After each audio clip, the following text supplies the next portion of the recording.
সম্পূর্ণভাবে বিপর্যস্ত। নির্বাচনে প্রার্থী দেওয়া, বিরোধী দল প্রতিদ্বন্দ্বিতা করা, এই পরিবেশ তৈরি করার দায় হচ্ছে সরকারের। ত্রিপুরা রাজ্যে এই পরিবেশ নেই, এই পরিবেশ বিপর্যস্ত। আমাদের ধর্মনগরও তার থেকে ব্যতিক্রম নয়। একটা দলের বিরোধী দলের প্রার্থী দেওয়া, এটা বিরোধী দলের পক্ষে যেমন মঙ্গল, না দেওয়াটা সরকারের পক্ষে অমঙ্গল। এটা স্পষ্ট যে গণতান্ত্রিক পরিবেশ নেই। আপনারা গতকালকে আমাদের প্রার্থী মন্টু সিং মনোনয়নপত্র দেওয়ার কথা, তার রাগনা গ্রামের, তার বাড়িটা গতকাল 2:30টার সময় আক্রান্ত হয়েছে। গৌরী বিশ্বাসের বাড়ি আক্রান্ত হয়েছে। তার বাড়ি পরিদর্শন করে ফেরার পথে আমাকে সেখানে রাস্তা অবরোধ করা হয়।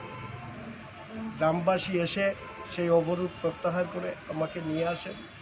তো আমাকে প্রতিহত করা, আমি তো চয়ন ভট্টাচার্য না, আমি একটা দলের প্রতিনিধি।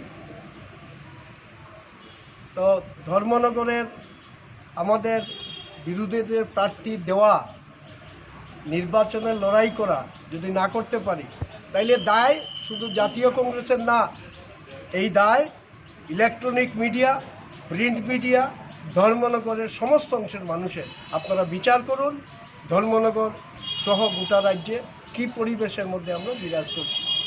আমরা তার জন্য পুলিশ আধিকারিক কাছে এসেছিলাম। আমাদের প্রার্থী দেওয়ার ক্ষেত্রে নিরাপত্তার প্রশ্নে, প্রার্থী বাড়ি রক্ষণাবেক্ষণের ক্ষেত্রে এই প্রশ্ন আমরা পুলিশ আধিকারিকের করেছিলাম।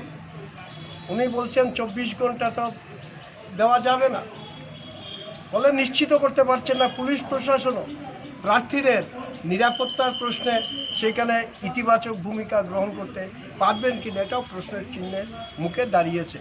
তো স্বাভাবিক কারণে এই অবস্থার শিকার ত্রিপুরার জনগণ।